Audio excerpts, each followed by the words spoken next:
أملاح مسكن بقدام يا بيول تتوابيلنا نيرنا أبسرائيل يهو خمس نجسرين نيرنا يهو انتايل نيرنا ندكي أكاب نبوملهم تاي كم زجبرهم كم زجناتهم نايو كبات ندامن كاتنتي تقابيو ندا إيزابيل رينا نيرنا بزحلف جيزي حدا جنيا منفس زنبرا سبيتيا كاب زجرماكم نخباب 10 مليون حزبي أجازياتو نير أبتا سمينايت منجست ناتا منفس حيال مغانو رينين كابتم 10 مليون تفولت لهم كندي سبات كم استرفوا شو 10 سبات يوم تريفوا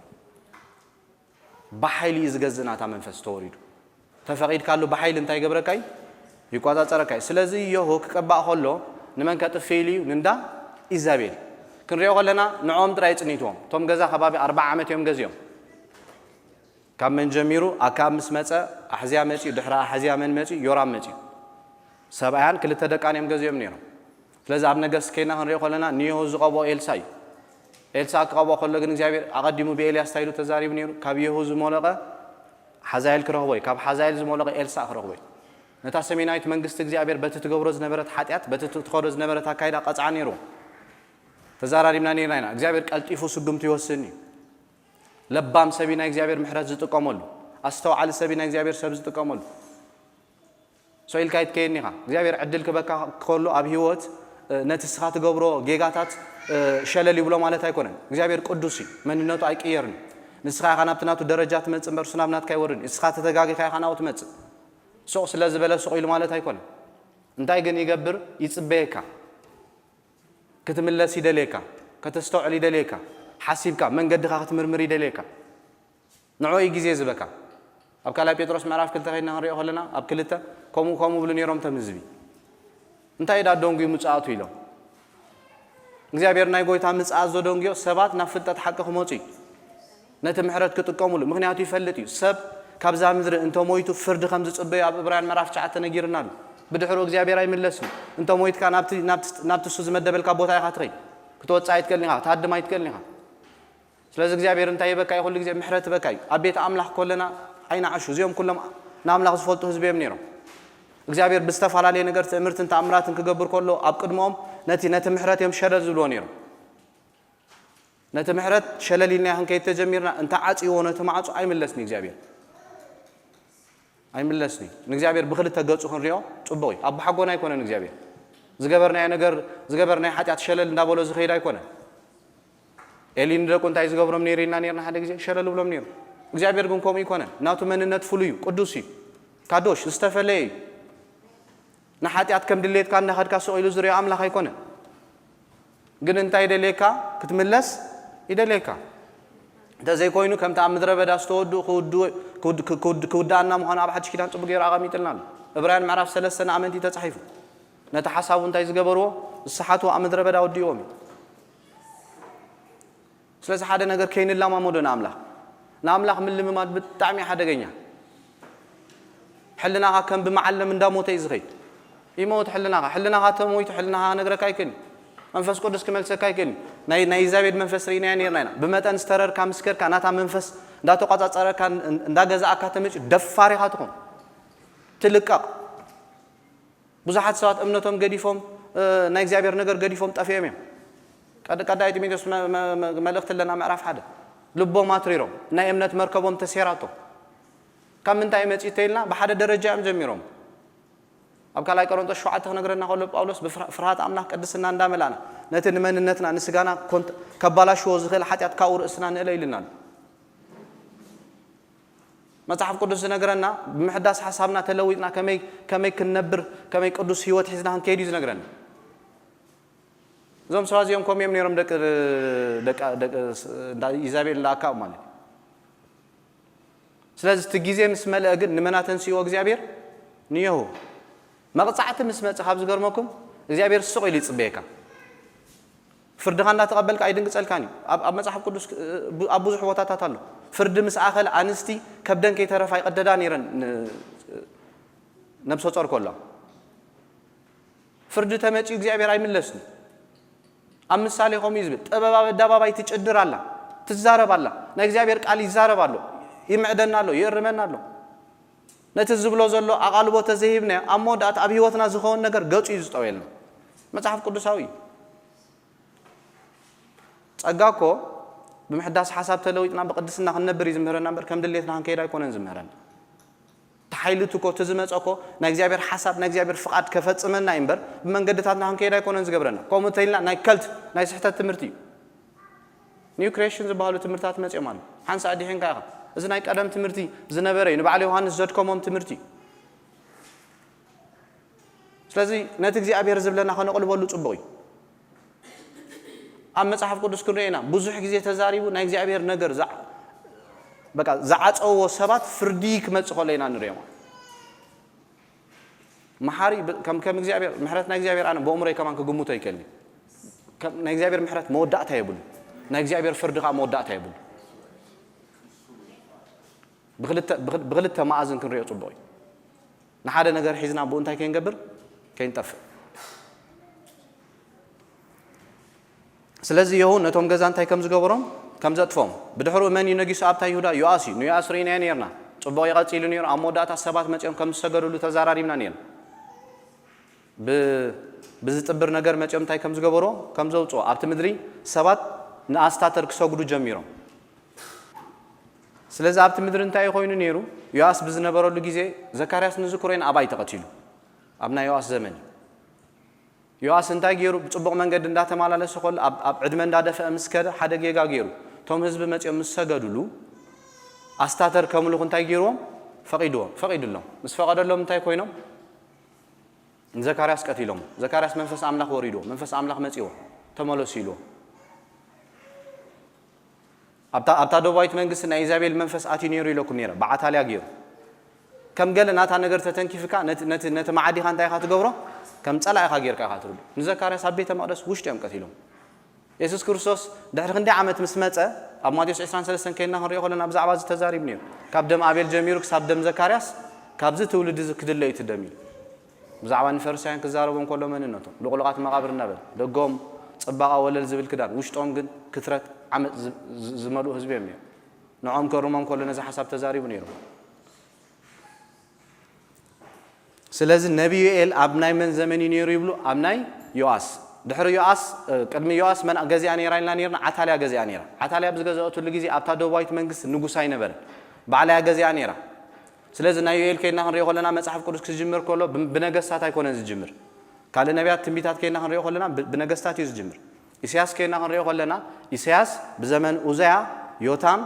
ብኣሃዝ ህዝቅያስ ነይሩ ብለና ምሽ ሓቂ ኣብ ናይ ዮኤል ግን ከም ዝብል ሓሳብ ኣይረክብና ምጽኢሉ ናብ ሓሳብ ዛቱ ትኽኢሉ ናብ ትክዛረቦ ዝደሊ ነገር ዛቱ መብዛሕትኦም ሰማምዕሉ ዮኤል ኣብ ናይ መን ዘመን ተጻሒፉ ብሉ ኣብ ናይ ዮአስ ንጉስ ዝነበረሉ ዘመን ወዲ 7 ዓመት ከሎ ተሓቢ ነይሩ ቤተ መቅደስ ብሰንኪ መን ተሓቢ ነይሩ ብሰንኪ ኣታልያ ነቲ ቦት ኣብቲ ደባይት መንግስት ክንደይ ገዚኣ ነይራ 8 ዓመት ገዚኣ ስለዚህ ዮኤል ከይና ክንሪኦ ከለና ክጅምር ከሎ ዮኤል ወዲ ጴኤል ዝመፀ ቃል እግዚአብሔር እዚ እዩ ኣቱም ኣረገውት ዝስምዑ ኣቱም ኣብ ሃገር ትነብሩ ኩላትኩም ኣዛንኩም ጽን ይበል ብዘመንኩም ወይስ ብዘመን ኣቦታትኩም ከምዚ ዝበለዶ ኮይኑ እዚ ንደቅኹም ኣዘንቱሎም ደቅኹም ከዓ ንደቆም ደቆምን ንዳሕራይ ወለዶ እንታይ ይግበሩ የዘንቱሉ ኩብኩብታ ዝበልዑ እንታይ ክገብሮይ ኣንበጣ ኸርክቦይ ካብ አንበጣ ዝተረፈ ሓስኻ ክበልዕ ካብ ሓስኻ ዝተረፈ ጎደቦ ክበልዕ እግዚአብሔር ነታ ደባይት መንግስት ከጠንቀቃ ጀሚሩ ነቶም ካህናት መሰዊታትኩም ግደፍዎ ክብሎም ጀሚሩ ናብ ንስሓ ምጹ እትሰብ ኣቱም ስኹም ትሰኽሩ ወይ ንትሰትዩ ዘለኹም እንታይ ግበሩ ውጹ ተፈለዩ ናብ ኣምላኽ ምጹ እቲ ግዜ ክፉእ ዝነበረሉ ግዜ ኣብታ ደባይት መንግስቲ ሰባት ናብ ኣስታተር ዝኸዱሉ ዝነበሩ ግዜ እግዚአብሔር የጠንቀቆም ኣሎ ብየል ኢኹ ካብ ዝገርመኩም እግዚአብሔር ነዊሕ ዝጽበ ነታ ሰሜናዊት መንግስቲ ከባቢ 250 ዓመት ተጸቢዋ ድሕሪ ሰሎሞን ነታ ደባይት መንግስቲ 350 ዓመት ተጸቢዋ ሓጢያት እንዳገበሩ ግን ሱ ኣይኮነን ዝብሎም ነይሩ ነቢያቱ እንዳላኸ ግን እንታይ ይገብር ነይሩ ይዛረብ ነይሩ ክምለሱ ስለዚህ ዮኤል ኣብዚ ግዜ እዚ ይተስዩ እግዚአብሔር ብዛዕባ ዮኤል ገይሩ እንታይ ክብል ጀሚሩ ተመለሱ በሎም ነቶም ህዝቢ መዓልቲ እግዚአብሔር ብርትዕትያ ጨካንያ ታ መዓልቲ ታ ተፍርያ ክብሎም ጨሚሩ እቲ ንቃሉ ዝተጋሃሉ ብርቱዕ እዩ ስለዚህ ኣብ ሰዓትኩም ተመለሱ ካህናት ካብ ዘለኹም መንገዲ ተኣሊኹም ናብ እግዚአብሔር ምጹ መስዋዕቱ ግደፍዎ መጀመርያ እግዚአብሔር ታይ ዝደሊ ህይወት ይዝደሊ ስለዚህ መጠንቀቕታ ክቦም ጀሚሩ ብዮኤል ገይሩ ኣብ መወዳእታ እንታይ ኢሉ መንፈሰይ ኣብ ኩሉ ስጋ ከፍስስ እዩ ኣጉባዝ እንታይ ክሪኦም ራእይ ክሪኦም ኣረገው ትሕልሙ ከሓልሙ እዮም ኣሞዳታ ኣብ ዘመን ኣባና ጋጢሙሎምሽ ኣብ ሰቡትና ንስንታ ክገብር ኢሉ መንፈሰይ ከፍስስ ስም እግዚአብሔር ጽውዕ ዘበለ እንታ ክገብር ክድሕኒ ስለዚህ እግዚአብሔር መጀመሪያ እንታይ ብሎም አለው ተመለሱ እግዚአብሔር ተመለሱ እንዳበለካ ተስፋ ካይሬልካ እንታይ ዝደልሱ ተመሊስካ ምስቲ ተስፋኻ ምስትሱ ዝራኤልካ በረኸት ክትተሓዚ ዝደልየካ ፍርድ እንዳሃበ ከጥፋካ ይደልኒ እግዚአብሔር ኣብ ደጋ ኤርምያስ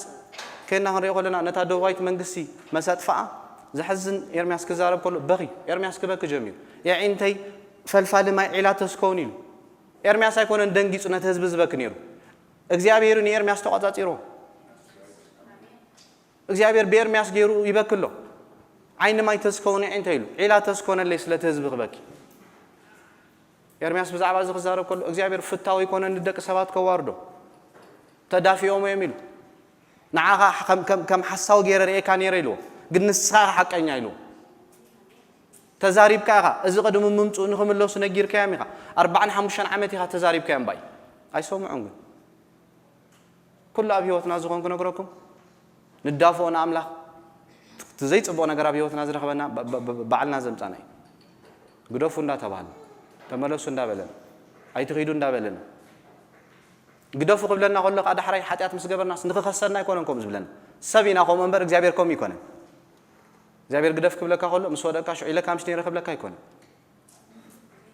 ሰቢኹም ምሽ ሰብ ግን እንታይ ክብለካ ኸሊ ኣይትግበር ኢልካስ ምስ ወደቃስ ኢልናካ ነርና እንዲና ብለካ እግዚአብሔር ግን ኮም ይኮነ ኮም ልብ ይብሉን እግዚአብሔር ልብና እግዚአብሔር መንነት ጽቡቅ ጌርና ኸንርዳው ጽቡቅ እዩ ስለዚህ ኤል ኣብ ምስ ሓድሽ ኪዳን ከይና ከነተሓዙ ከለና ኣብ መንጎ መጽሓፍ ኤልን ሓድሽ ኪዳን ዘሎ መንፈስ ቅዱስ ጥራይ ዘይኮነ ናሕዛብ ከም ዝኾነ ግብረ ሐዋርያት ብዛዕባ መንፈስ ቅዱስ ያትምህረና ካብ ግብረ ሐዋርያት ተባሂላ ክትጽዋዕ ናይ መንፈስ ቅዱስ ስራሕ ተባሂላ ክትጽዋዕ ትቐልልታ መጽሓፍ ሙሉ መጽሓፍ ቅዱስ ግብረ ሐዋርያት 28 ምዕራፍ ኣሎ ብሙሉ ከይና ክንሪኦ ከለና ብዛዕባ መንፈስ ቅዱስ ይዛረብ መንፈስ ቅዱስ ኣብ ምዕራፍ 1 እንታይ ከም ዝገበረ ከም ዝወረደ ሉቃስ ኣብ ተቀዳማይ ጽሒፈልካ ኣለኹ ነቲ ዛንታ ኢሉን ቴፍሎስ ስለዚህ ካብ ቦስ ተጸበኹም ተስፋ እንታይ ግበር ተጸበዩ ኣይትውጹ ካብ ኢየሩሳሌም ስለዚህ መንፈስ አምላኽ እንታ ክወርዲ ናባ ሓይሊ ክትቅበሉ ኢኹም ኣብ ሰማርያ ኣብ ይሁዳ ክሳዕ ወሰን ምድር እንታይ ክትኮኑ ኢኹም መሳኻኽር ክትኮኑን ኢኹም ኣብ ምዕራፍ 2 ከይና ክንሪኦ ከለና ናይ እግዚአብሔር መንፈስ ወሪዱ ጥራይ ዘይኮነስ ትምህርትን ተኣምራትን ክገብር ጀሚሩ በቲ ብኤል ዝበሎ እግዚአብሔር ቃል ክፍጸም ጀሚሩ መንፈስ ኣብ ኩሉ ስጋ እንታ ክገብር ከፍስስ ኣጉባ ዝራእይ ክሪኦ ኣረገው ትሕልሙ ክሓልሙ ኣበንስን ሰቡት እንታ ክገብር መንፈስ ከፍስስ ኣፍሲስዎ ብምዕራፍ 2 ግብረ ሐዋርያት ካብ ዝገርመኩም ናይ ንዘይ ተማሃርዎ ቋንቋ ክዛረቡ ጀሚሮም ኢየሩሳሌም ሰንተር ነጊሮኩም ነይረ እግዚአብሔር ሰንተር ቦታ ጌሪ ቀሚጧ ንኹሉ ያተራኽብ ናብ ላዕሊ ክንከይድ ኮለና ንበዓል ግሪክ የራኽበካ ናብ የማን ክንከይድ ኮለና ንበዓል ፐርሺያ ንበዓል ኢራን የራኽበካ ናብ ታሕቲ ክንመጽእ ኮለና ንበዓል ሳዑዲ አረቢያ ንታሕቲ ክንወርድ ኮለና ንግብጺ ሰንተር ፐርፐዝ ሊነታ ቦታ መሪጽዋ መብዛሕትኦም ዝሰማምዕሉ ብዕላማ ይገይርዎ መንገድታቶም ጥዑይ ተኾይኑ ሰባት ክሪእዎም ከለዉ ናብቲ ናቶም መንገዲ እንታይ ክገብሩ እዮም ካኣትዉ እዮም መንገድታቶም ሕማቕ ተኾይኑ ስም ኣምላኽ ከጽሩፍ እዮም ስለዚ ኣብቲ ግዜ ግብረ ሐዋርያት ምዕራፍ 2 ከይና ክንሪኦ ከለና ካብ ኩሉ ቦታ እዮም ሰባት ተኣኪቦም ካብ ቀረጢስ ካብ ሮም ካብ ሊምያ ካብ ቆጶዶስያ ካብ መላእ ዓለም እዮም መጽኦም ምስ መጹ ግን ነናቶም ቋንቋ ይዘሎም ዞም ህዝቢ እዚኦም ናይ እግዚአብሔር መንፈስ ግን ነቶም ሰባት በብቋንቋኦም መሊዎም ምድራዊ ቋንቋ ገይሩ መሊዎም ኤርትራውያን ተንብሉ ነርናው ብናይ ኤርትራ ቋንቋ ሰማዕና ነር ሓደ እስራኤላዊስ በኤርትራዊ ቋንቋ ተዛረበና ነይሩ ማለት እንታይ ገይሩ ከምተይልና እቲ ንክርስቶስ ካብ ሙታን ዘተንስኦ መንፈስ እቲ ኣብ ልዕሊ መያዝ ዝንብ ዝነበረ መንፈስ ንዓይን ንዓኹምን ብክርስቶስ ገይሩ ህያዋን ዝገበረና መንፈስ ማለት እሱ እዩ ስለዚ ኣብ ምዕራፍ 3 ከይና ክንሪኦ ከለና ብሩር ወርቂ የብልና ስም ክርስቶስ ግን ኣለና ነቲ ቆራይ እንታይ ግበር ተንስእ እቲ መንፈስ ከምኡ ክገብር ጀሚሩ ንሓደ ዝቆረየ ሰብ ዘገርም ይኮ ልዊዊ ዝበለ ኣጋሩሲ እቲ መንፈስ መጪ ጠጠው ብሎ ፈራህ ዝነበረ ተባዕ ገብሮ ጃጃው ሰብኣይ ጴጥሮስ ተባዕ ገይሮ እቲ መንፈስ زهدم زنبرة قال هديماتهم تاجرد متى مستملة قلناتهم سانهيدرين زبالو 7 أكان زبالو زي محرو أكر ما مت يتسخون السقالكم قبل جميل أب ستيفانوس كوني منفس أملاك الزارب جميل ستيفانوس كقط مولي كان كابت حيل زنبورة أجاز زنبورة مننت من تتوقع قبل أكد ستيفانوس مهور تتوقع يبل نبكر من أجزاء منفس كل زجاجو كل زرعت ቤልሻጣር ናይ እግዚአብሔር መንፈስ ወጽያ ኢድ መጽሐፈት አብሱሩ ይሸይኑ ደፋር ዝነበረ ሰባይ እግዚአብሔር ክግለጽ ኮሎ ዘይፈር የለን ዘይስንብድ የለን ኩሉ ይሰግድ ፊሊፕ ምዕራፍ ክልተ ቆም ይዘደና ኩሉ ልሳን ኩሉ ብርኪ ንጎይታ ክሰግድ ፈትዩ ከይፈተይ ኩሉ ክንብርከኺ እግዚአብሔር ቡርቶይ እታኻው ዝገበረ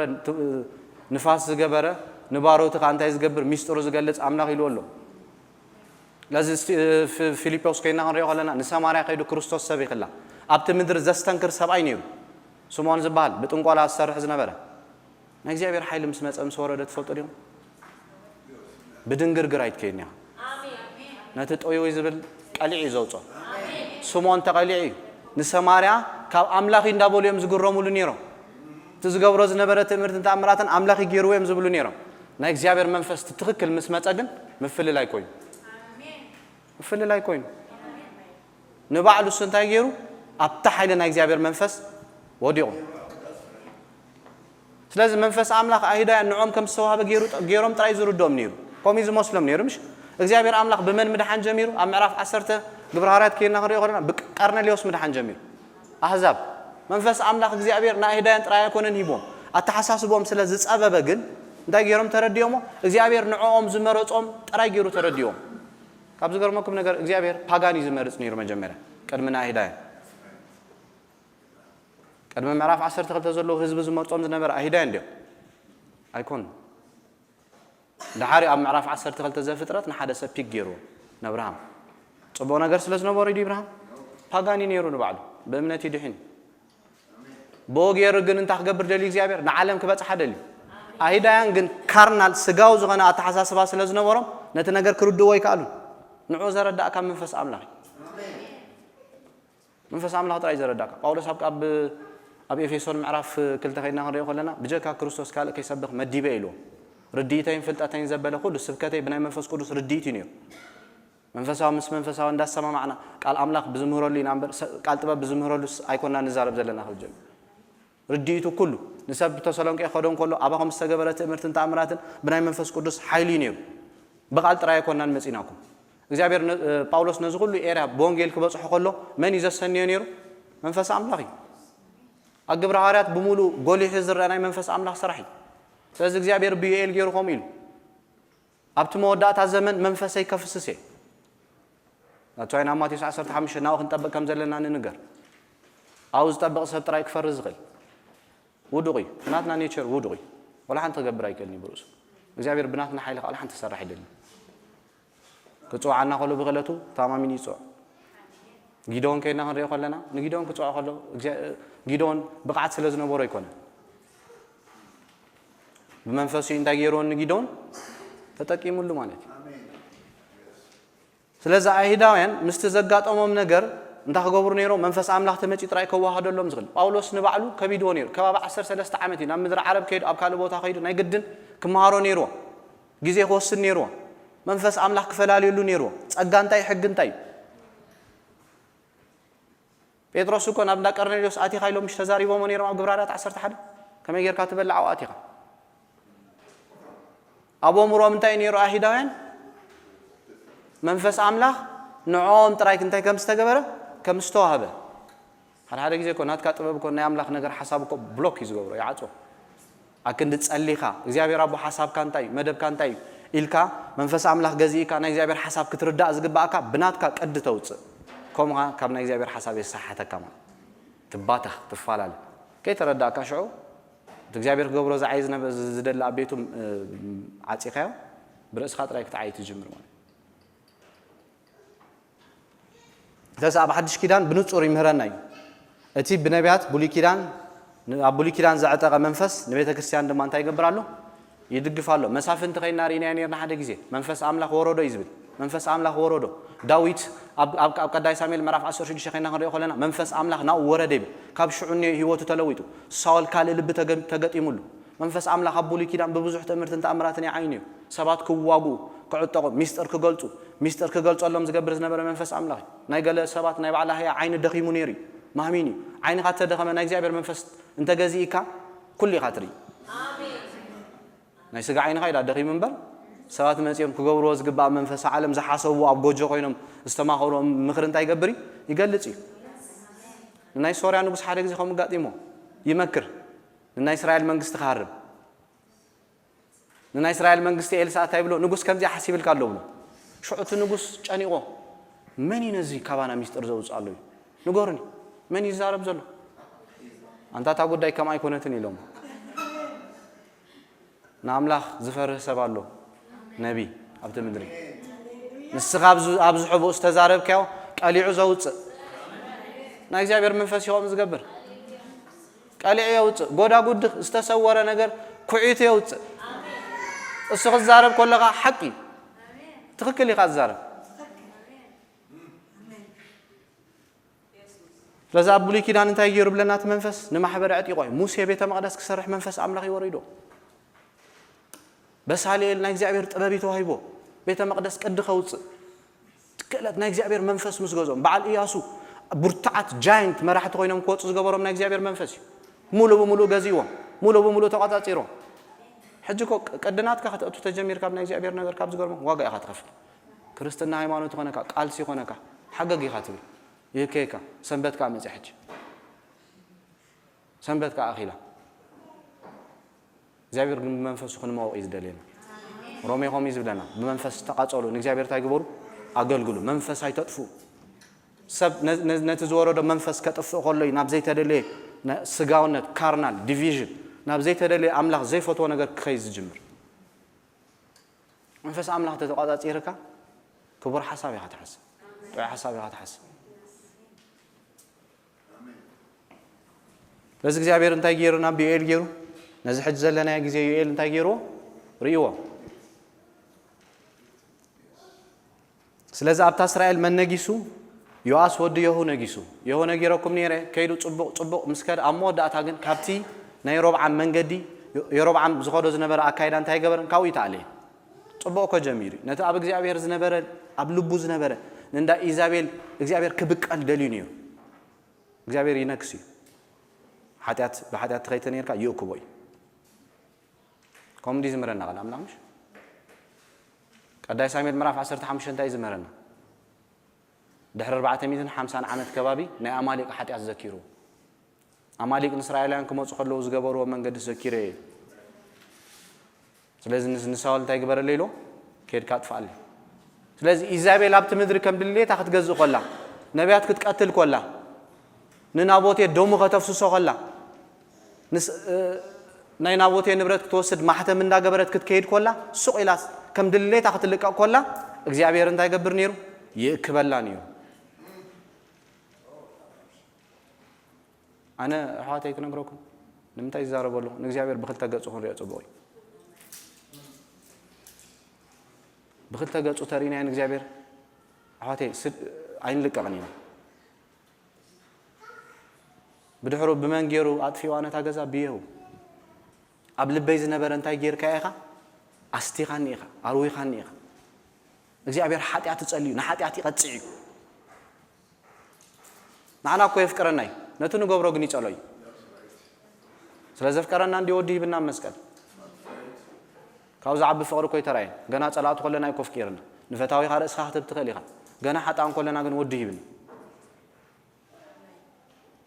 ሓጢአትካ እንታይ ኣይገብርኒ ቶሎሬ ኣይጎድፎኒ ሱቕ ኣይብልኒ ሱቕ ዝብል እንታይ ከም ተዓንቶ ዝበልኩም ልብኻ ክትመልስ ህድእ ክትብል ክትሓስብ መንገድኻ ትኸዶ ዝነበርካ ገዲፍካ ብመንገድታቱ ክትመጽእ እዩ ዝደልየካ ስለዚ ኣምላኽ እንታይ ምሕረቱ ብዙሕ እዩ ስለዚ ከይና ክንሪኦ ከለና እዮሁ ምስ ሞተ ካብቲ ናይ ሮብዓም መንገዲ እንታይ ገበረና ኣይተኣልየን ብድሕሪኡ መን መጺኡ ወዱ ዮሃዝ ከኣቡኡ እንዲርእዎ በታ መንገዲ ኸይዱ ኣይተኣልየን ካብቲ ናይ ሮብዓም መንገድኻ ክፉ ነገር ከም ዝገበረ ይነግረና ክንደይ ዓመት ገዝዩ 17 ዓመት ኣብታ ደቡባዊት መንግስቲ መን ይቕጽል ኣሎ ዮአስ ይቕጽል ኣሎ ዮአስ ክንደይ ዓመት ይገዝዩ 40 ዓመት ስለዚ ዮሃዝ ምስ ሞተ ኣብ እስራኤል ካብ መን ነጊሱ ዮአስ ክንደይ ዓመት ገዝዩ 16 ዓመት ገዝዩ ካብ ዝገርመኩም 43 ዓመት ኤልሳዕ ሶሪ ከይተጠቐሰ ሱቕ ኢሉ ኣብቲ ምዕራፍ ኣይትረኽቦን እዮም ን43 ዓመት ሱቕ ኢሉ እንታይ ገብር ነይሩ እንደ ግን ነዊሕ ግዜ እንታይ ኣይተገበረን ኤልያስ ኤልሳ ሶሪ ኣይተጸዋዕ ግን ሓደ መዓልቲ እንታይ ከም ዝኾነ ይነግረና ኣብ ዘመን እዚ ከም ዝሞተ ነቲ መሬት ሰለስተ ግዜ ቀጥቅጦ ዝበሎ ንዮአስ እዩ ንጉስ ሶርያ መጽዮ ነይሩ ካርሞ ምስ መጸ እንታይ ኢሉ ጨኒቆ ዮአስ ናብ መን ከም ዝኸደ ይነግረና ናብ ኤልሳ ስለዚ ነቲ መሬት እንታይ ግበሮ ኢሉ ህሮሞም ዝበሎ ሰለስተ ግዜ ሃሪሙ ተጋጊኻ ኢሉ 5-6 ክታርሙ ነይሩ ንጸላእቲ ካዎም ገይሩ እንታይ ገበሮም ነይሩ ማጥቃጦም ነይሩ እግዚአብሔር ለዝ ንዓም ዝተዛረበ ብድሕሩ እንታይ ከም ዝኾነ ይነግረና ኤልሳ ከም ዝሞተ ካብ ዝገርመኩም ነገር ምስ ሞተሲ ቀብሮም ስከዱ ኤዶማያን መጽዮም ውራ ምስ ኮነስቶም ህዝቢ ሬሳ ቀብሩ ኢሎም ካልእ ሰባት መጽዮም ኤልሳ ሬሶው ነይሩስ ነቲ ሰብ ምስ ገደፎስ ትሙት ከረውረው ኢሉሲ ንኤልሳ ተንኪፎ ብድድ ኢሉ በመጠን ናብ እግዚአብሔር ቅድስና እንዳተጸጋዕና ምስከና ዓለማውነት ገዲፍና ናብ አምላኽነት እንዳተጸጋዕና ተመጺና ንኸዶ ዝነበርና መንገዲ ገዲፍና ናብ እግዚአብሔር መንገዲ ክንከይድ ተጀሚርና ናይ እግዚአብሔር መንፈስ ብሙሉእ ተገዚእና ክዳውንታ ይተረፈብ ካልእ ቦታ ከይድ ክሰርሕ ይካሊ ዝሞተ ሰብሲ ንዝሞተ ተሲኡ በዓል ኤልሳ ናይ እግዚአብሔር መንነት እንታይ ዝገበሮም እዮም ዝገዝኦም እዮም ናይ እግዚአብሔር ነገር ካሱ ኢልካ ይኮነን ዝመጽእ ክነግረኩም ኤልሳ ማለት ኣብ ነገስ ምዕራፍ 19 ከይና ክንሪኦ ከለና ብሚሊዮንስ ዝቁጸር ዝነበረ ንብረት ገዲፉ ይሕሪሩ ኣብሲሉ ሙሉ ብሙሉ ይተዓጢቁ እግዚአብሔር መንነቱ ዝገልጸሎም ሰባት ጨካናት ሰባት ይዝደሊ ዝዱንግ እንታይ ይመስልኩም ናይ እግዚአብሔር ህላውነት ዘይንሪኦ ብክልተ ሓሳብ ስለንሕንክሲና ሓንሳና እግዚአብሔር ሙሉ ብሙሉ ንጽጋዕ ሓንሳብ ካና ኣብ ካልእ ነገር ንኸይድ ከምኡ እንተኾይኑ እግዚአብሔር እንታይ ይገብረካኒ ኣይትቀመልካ ንርእስኻ ተገዚኢ ካብ ናይ እግዚአብሔር መንፈስ ንኻልእ ሰባት ክትምንዝዕ ኣይትክእልኒ ኢኻ ከምቲ ክርስቶስ ጥዑም ሽታ ገይሩ ንጎይታ ነቦ ዝሃቦ ጥዑም ሽታ ገይርና ንኣምላኽ እንታይ ክንገብር ኣለና ርእስና ክንሕርራል ካብ ፍቓድና ክንወፅእ ኣለና ፍቓድ ኣምላኽ ባይዘይ ቀሊል ኣይኮነን ማሲኹም ትፈልጦ መሲልኩም ቀሊል ከም ዘይምዃኑ ብኣፍካ ጥዑም እዩ ምስ ፈቐድካ ኣሎ ኣምላኽ በታ መንገዲ ክወስተካ ምጀመረ ንስጋኻ ዘይጥዕም ነገራት ግበሮ እንዳበለ ክወስተካ ጅ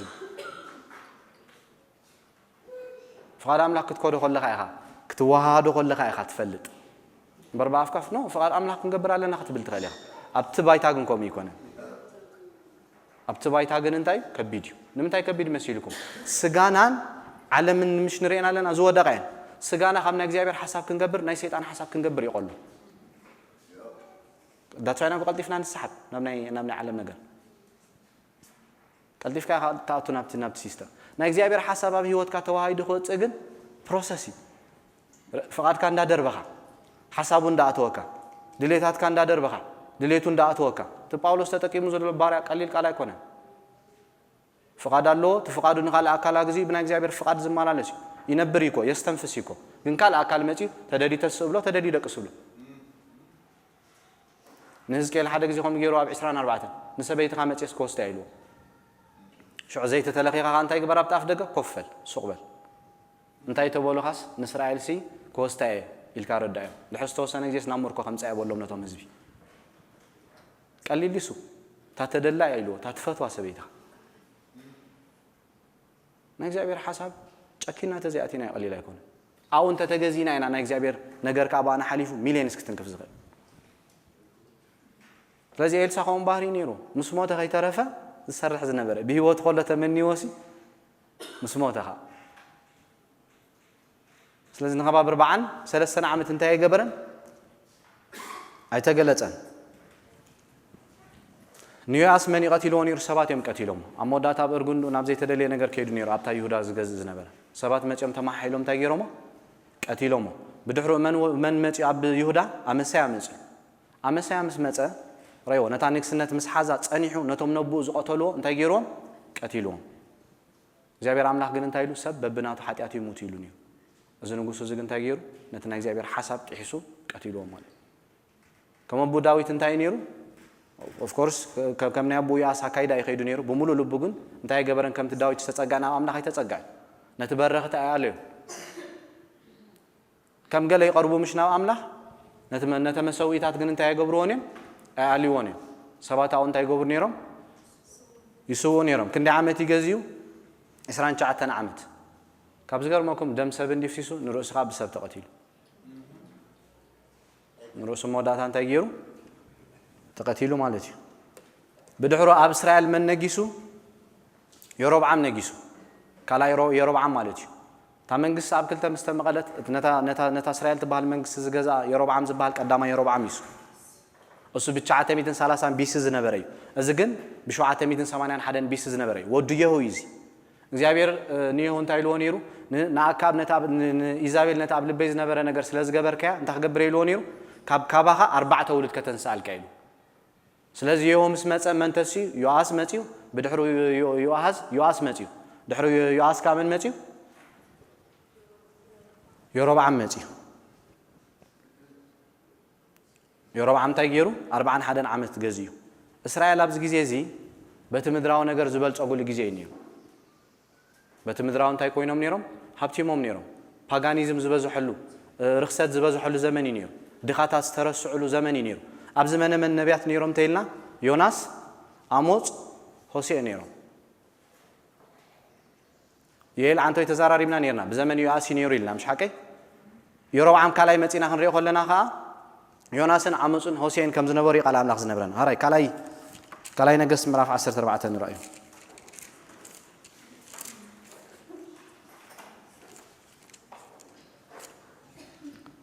عشرة 4 تقص 20 حموشان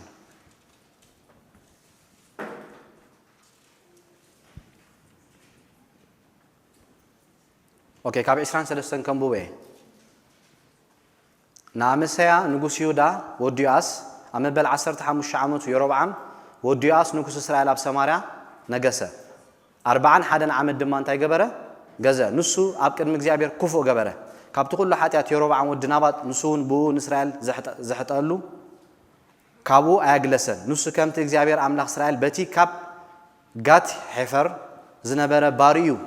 نبي يوناس ودامات استزاروا قال نتدوب إسرائيل كابتن حمات زوت جميرو كسع بحر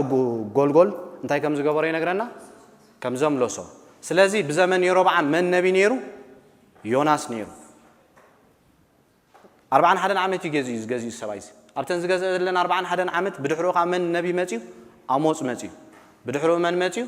هوسيع ماتيو سلازي كانوا يصنعوا خلنا هوسيع أمن نجستات كم زنبورو كردانا صبوي نتوم نجستات تردينا هوسيع يوناس أموس انتي بلو لوخن فلت نخلينا نتوم نجستات هيوتهم أكايدوم نبروم تزي تردينا جن تتنبيت صبو غيرو كردانا يكلني مالي سلازي يوناس ينهار يحجي أبت زمنو مينا نأتو زلنا أبت زنبورو نجستات انتوات نبيات كم زنبورو ينا نرزلنا كينا غنريو قلنا يوناس ود أماتياتن سمو ناب ننوي نابتا عباي كتما كيد اكيوب ناب كدمي ديبي مو أنصار أنتي جبر أوج زبل كالك زيابير أنتي جبرو ماتو أصور مالت تزاراري بناول لينا بزفترة 10 نيمرود زبهاليو نتا ننوي كتما أنتي جيروا صريحوا نيمرود نملك سنة مسمته خمرح متجمرة نبابيلون ننوين زبهالا كتماتات يسرح بزحات كتما يسرحني سلازي كندي كيلومتر خير على رأيوه كابيك خيد كاب يورسالم نابنا ويك خيد أملاك إسرائيل نهيدان أملاك تراي كونه نايبو ملو حزب عالم انتاي أملاكي سلاز كير كانوا توم حزب انتاي جبرهم تزاربهم حماقهم نجارهم ناباي ديبي كابز جار ماكم نجار يوناس كن نزح حساب زي سمعون كيدو كزارب زجبوا نام انتاي كم زخري نجارنا ناب ترسيس مالت زحج مودرن دي سبين مالتي ناو انتاي تقارب لنا مركب واقع خفيلو خيدو أبزي حانت نجار كنجراكم كم نيجي أبير حساب توصيهم عطف واقع أخذ خفيل بجنزبك بجوزه كابز جار ماكم تخيد دوست بحاله نامنا نويمش نبت أرسيس توست تخيدو خنديسك 14 كيلومتر نامنا نويك خيد شو 800 كيلومتر كبابي أين حتصر تناجي أبير حساب زبالة حتصر نتناجي أبير حساب قدي فوق نبكال من قد خيد كباب 14 من قد خيد نيرو تبواقع وتصاولا نراي كم نجزي أبير حساب كنوت خلنا بزح واقع إنا نخفف ده شوي باولوس ناقري بخزاره بخلو نسمع وراي انتهى قبر كونان أبو هون ودو أبايك قلت أمس فتوى مسب كمان يتماهركم نتحسب يتقبله نوعي أخبر كيده يوناس كم يكون انجير جزي أبير كيد مسبولو انتهى يجيرو كلام من قدي دلي كابز غيرمكم نجار أيتملؤنيها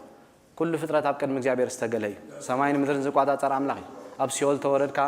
تورد من أول لخسخة تنصف كسخاويها كابا أنا بيك خيره مزمور 130 شعتن ناول حريت ملؤنيها مجابير تمشي كاول حريت هدمني أب حدا بوتاكم مجزات تبزيح كاكو حجر كتير تخليها كاب مجابير قلنا أول حدا انتهي تجبرنيها هاي تهدمنيها جاستن زبالناي بميتن سوسان حمشين ايديز نبره بيشوب سباي نير انتاي لو تزاريبوم نو تمزبي داصلي خول يمرخيبوم ክርስትና ስደት ዝነበረሉ ጊዜ ስለዚህ ሰብ እንዳተቃተለ ከይድ መጀመረ እንዳም ለኸ خሎ ሓደ ገዛ ምሽድሸ ሰባት ሒዞም مسحازو شو انتاي يرون قتلوا مسدليس حدا حساب تزاريبو نسخاتكم طب غيركم كتغودو نايت كولون يوم يلو سغانا طرايهم تقتلوا سغانا امس غوداكمنا بدحرو زله ነገር ግን ናመኒ ናብ እግዚአብሔር ነታ ስጋ ጨፍጭፎ መስቀተልዋ ነታ ነፍሲ ወሲዱ ናብ ድሌት ዝወስታ ግርመኒ አምላኺ ስለዚህ እግዚአብሔር ምድርን ሰማይን ዝቋጣጠር አምላኺ ኩሉ ዝገዛ አምላኺ ዮናስ እንደ ሀደመ ኮሎ እንታይ ያጋጥሙ ማዕበል አጋጥሙ ነቲ ዝኸብለ ለኻብ ሐሳቡ ዝወጽኹ መልሶ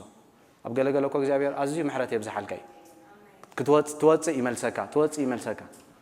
ስለዚህ ዮናስ ታይጌሮ ክመልሶ ደሊ ነቲ ማዕበል አናቃኒቆ ሼክ ቲ ማዕበል እንዳተናቃነቀስ ታመርከብ ኢላ ትኸይት ግብረ ሐዋርያት ከና ንሪኦ ለና 27 ኣነ ዝናቱ ትማልለይቲ መልአኹ ልኢኹ ተዛሪብኒ ሓደ ሰብኣይ ቦንልቑኒ ኻባኹ እግዚአብሔር ይኹም ገይሩ ቲ ማዕበል እንዳተናወፀ ولا حدا سب كباب 276 زخون سبات كيموت يموتوا ولا تمعبل كلس እግዚአብሔር ህይወት ካገለ ከይተ ተንከፈ ኸጻካ ኸል ስለዚህ ዮናስ ታይ ስለዚህ ደለ ከሞልሶ ስለዚህ ደለ ነታ ማዕበል ነት ባህር እንታይ ገይሮ አጨኒቆ ነውጽ ሆይን ብት ባህሪ ንዑ ሀድቅ አሳደቂሶ ሓደ ሰብኣይ ነገር ክፍትሽ ይረኺቡ ከመይ ጌርካ ስኻት ድቅስ ሕጂ ክንመውት እንዳበለ ተስ ንዓምሳን ዕጫ ተወደቆስ ናብ ዮናስ በፂሓቶ ካበይ ኻ ከመፂ ኸይሎም እንታይ ይኸስራሕካ ኣነ ነቲ ንቁጽ መሬት ዝገበረ ኣምላኽ ባሕር ዝገበረ ፈርሆ ኢሉ ፈልጠ ሊኽኒ ነዚ ባሕር ዘናቓንቆ ዘሎሲ ትጸገም ኣነ ካብቲ ናቱ መስመር ወፄ ስለዚህ እንታይ ክንገብረካ ንኽእል ናብ ባሕሪ ደርቢን ሰቦም ኣብ ናይ እንስሳ ይኹን ኣብ ናይ ሰብ ስርዓት ሲስተምሲ መግቢ ምስ ተበልዐ እንታይ እዩ ዝኸውን ኣሲድ ኣሎ ምሽ ዳጀስት ክገብሮ ኣለዎ ናይ ግድን ዮናስ አከብዳ ዓሳም ሰዓት ወግን ሲስተም ታሲጥ ጠጣው ይሉ አምላኽ ጠጣው ቢሉ ሰቆይሉ ከሐቃቃ አውሽጡ ነፍሱ ተናዊጻ ዝሰባይ ሲ አሕለሊ አው መንነቱ ስለዚህ ናብ እግዚአብሔር ታከገብር ጀሚሩ ክምለስ ጀሚሩ እግዚአብሔር ነታ ዓሳታ ይገበሮ ገይሮ ብለና አዚዝዎ ምስ አዘዞ እንታይ ገይሮ ተፊኦ ናብርሃም ኮታይሉ ተገሊጽሉ ኣነ ኩሉ ዝኽእል ኣምላኽ ተደልዩ አንበሳ ይዓጹ ተደልዩ ናይ ዓሳት ዝሐቅቕ ሲስተም ኣሲድ ጠጠው ብሎ ኣቦና ብትኽክል ስለዘይ ምርዳና ኢና እኮ ኣብ ጭንቀ ዘለና ነቦኦም ብትኽክል ተረዲኦሞ ዝኸዱ ኣብ እስር ቤት ኮይኖም እዮም ንኣምላኽ ኣምሊኾም ሞቆሕ ኣትይዎም ከሎ እግዚአብሔር ዝብርሃን ዚ ይሃበና ዝፍልጠት ዚ ይሃበና አምላኽ አቦ ጌታና ኢየሱስ ክርስቶስ አቦ ክብር መንፈስ ምግላጽ መንፈስ ጥበብ ክህቦኩም ብርሃን ናይ እግዚአብሔር ብርሃን ታአቲካ ናይ እግዚአብሔር ዕቤት ይምጽኡ ዛአትወካ ናይ እግዚአብሔር መንነት ይዛአትወካ ናይ እግዚአብሔር ቅድስና ይዛአትወካ ምስ ዓለም ምትሕዋስ ዘግድፍ መንነት ኔቸር ይሱ ጸላ ፈልጥ እዩ ሰብ ናይ እግዚአብሔር መንነት ታአቲዮ ነታ መንግስቱ ከመይ ከም ዘናቃንቃ ይፈልጥ እዩ ዳትዋይ ብንበልዖም ብንሰቴን ወጢሩ ሒዝና ዘሎ ካብዝ ጎዛው ነገር ተንወጽ ነርናኮ ምን ዓቅናዮ ካብዝ ተሓዝ ጭበጥ ወጪናኮ ምስ እግዚአብሔር ተንታናኸፍ ነርናኮ ነዚ ዝደልዮ ነይረ ኢኻ ኮትብ ነፍስኻ ትፍንፍኖ ሓጢአት ትጸሎ ሰብኮ ብርሃን ተውሒዶ ወይኮ እዚ ኣምላኻዊ ነገር ደስ ዝብሎ ኣብ ስጋውነት ተኣቲ ሙሉእ ብሙሉእ ይኮ ናይ እግዚአብሔር ነገር ክስታይ ዝገብሮ ዝቋጣ ናይ ሰይጣን ነገር ዝቋጣጾ ስለዚህ ምስተፈኦ እንታይ ብለና ከይና ንሪኦ ከለና ከይድካ እንደገና እንታይ ግበር ንነነዌ ተዛረብ እቲ ንጉስ ከመይ እግዚአብሔር ይባርኮ ከም በዓል የሮብዓም ኣይኮነን እዩ ዮናስ ከይዱ ክዛረብ ምጀመረ ንጉስ ኣዋጅ ኣውፅዩ ኩሉ ሰብ እንታይ ይኹን ይነሳሕ ቆልዓ ከይተረፈ እንስሳ እቲ ነገሩ ኣውሪዱ ክሻ ይተኸዲኑ ሓደ ግዜ ግትራ ይንበል እግዚአብሔር ተመለስ ተይልካ ተመለስ እዩ ንምንታይ ኣነ እንደሞ ቆኑዕ መሲልን ኣነ እንዴት ትክክል ኣይኮንካ እንት መዚንካ ልብኻ ተመርሚርካ ገገኛ ምዃንካ ነጊርካ ኣሎ ካውን ላዕሊ ስኻ ንልብኻ ክትርዶ ይትከልና ኣይትፈልጦን ኢኻ መንነትካ ልቢ ጎርሓን ሕሱምን እግዚአብሔር ጥራይ ነቱ ውሽጢ ክሪኦ ዝኽእል እሱ ግበሮ ተይልካ ክትምለስ ጥራይ ዘለካ ኦኬ ተጋግየለኹ ክምለስ ኣለኒ ጥራይ ክትብ ዘለካ ትንጉስ ኮም ይገይሩ ተመሊሱ ንብሙሉእ ህዝቢ መሊሱ ስለዚህ ዮናስ እንታይ ኮይኑ መሲልኩም ንነነዌ ጸልኦም ስለ ዝነበረ መጨነቕቲ ህዝቢ ስለ ዝነበሩ የጨንቆም ስለ ዝነበሩ ሰብኮ ኣብቲ ደገ ኮይኑ ጥፋኣቶም ይሪ ትፈጥሪኹም ዳበሰልካ መስከርካ ናይ ሰብ ጥፋኣት ኣይደልን ኢኻ ናብቲ ዝለዓለ ጠርዚ ክርስትና ክትበፅሕ ከለኻ ዝገብርዎ ይፈልጡን እዮም ምሕረት ግበረሎም ዝብል ናብ ለቨል ይኸት ጴጥሮስ እንታይ ገይሩ ሴፍ ኣልዒሉ መፂ ምሽ ሴፍ ዘለዓል ብምንታይ ዝጠፍእ ብሴፍ እዩ ዝጠፍእ እቲ ብስለት ክርስትና እዩ ናብቲ ናይ እግዚአብሔር ብፅሕና ክትበፅሕ መስከርካ ዝሓሜካ ትምርቕ ዝፀርፈካ ትምዕድ ትጠርዚ ብፅሕና እዩ ነቲ ዝመፀካ በቲ ዝመፀካ ኮንካን ሪስፖንድ ትገብር ዮናስ ግን እንታይ ኮይኑ ከይዱ ተፈሊሲ ጥፋኣቶም ይጽበ እግዚአብሔር ሓው ከዝንብ ጥራይ ይጽበ ዘሎ ክንደይ ህዝቢ ኣሎ ብቲ ከተማ 120,000 ህዝቢ እንታይ ይረክብ ዮናስ 120,000 ሰባት ጠፍዮም እንታይ ኢና ንረክብ ሰብ ናብ ሲኦል ኣትዩ ንረኽቦ ነገር ኣሎ መራሕቲ ሃገርና ጠፍዮም ናብ ሲኦል ነዲዶም ከሲርና ጸላእት በቃ ማእሲ ዝሓዝን መሲልኩም እሱ ነቲ አንጻር እግዚአብሔር ዝኸይ ዝነበረ ሰብ ኣምፂኻ ለዊት ካና ኣምላኽ ንኽብሪ ክትጥቀመሉ ከለኻ ጸላእ ሕቆ ይኽርተም ክርስትና እሱ እንድሕር ነቲ አንጻር እግዚአብሔር ዝኸይድ ሰብ ንኽጠፍእ እንድሕር ትዳራደር ትኾንካ እንድሕር ካብ ኣፍካ ሟርት እንዳምፀኻ ጥፋት ትምነት ትኾንካ ግን ገና ካርናል ኢኻ ኣብ ስጋ ኢኻ ዘላ ኣገልገልቲ ሓድሽ ኪዳን ክንከውን ዝገበረና እግዚአብሔር ብመንፈስ እዩ ናይ መንፈስ ሓድሽ ኪዳን ኣገልግሎት ከዓ ናይ ምሕረት እዩ ናይ ዕርቂ ናይ ሰላም ናይ ምዋሃድ ካብ ንርእስኻ ገዲፍካ ንኻልእ ትነብረሉ እዩ ናው ኢኮ ትብፅሕና ሓደ ኮ ካባና ንርእሱ ኢሉ ዝነብር የለን እዩ ኢኖ ሃዋርያ ንምንታይ ስምምዕ ነይሮም መሲልኩም ኩሎም ትናቶም ምንባር ገዲፎምስ ንኻልእ ኣካል ይነብሩ ትገዛ ከመይ ጌርካ ኢኻ ምኹ تناخف تخلي خام أنا نعهم كنا برتجمع رسخنا نعك كنا برتجمعكم تتحاز ده أي كالني سلازي يوناس تأجيروا بلنا تفعتنا إنه نويت بنير 220 شحسواتي حاومت يكلوا بلوبهم زيابير كابلا سنة ديزم هركا برتع نفاس أمشي أنت أجيروا له قل أجيروا له شو تخلق يلول تسيلو نتقول أخا حاسق عليه أخو بلعه نت النفاس كان تجيره وسيخوه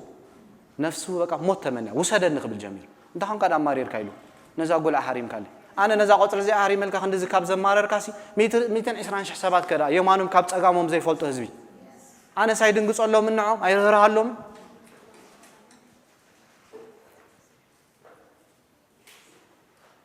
كم قال أملا نقال أملا هنمرمرو بزح نوت زمتكو مسكال أملاخ زلنا جزء وحد سلزه هنا واحد قال أملاخ نام انتي زوجتك نبقى حسابي زوجتك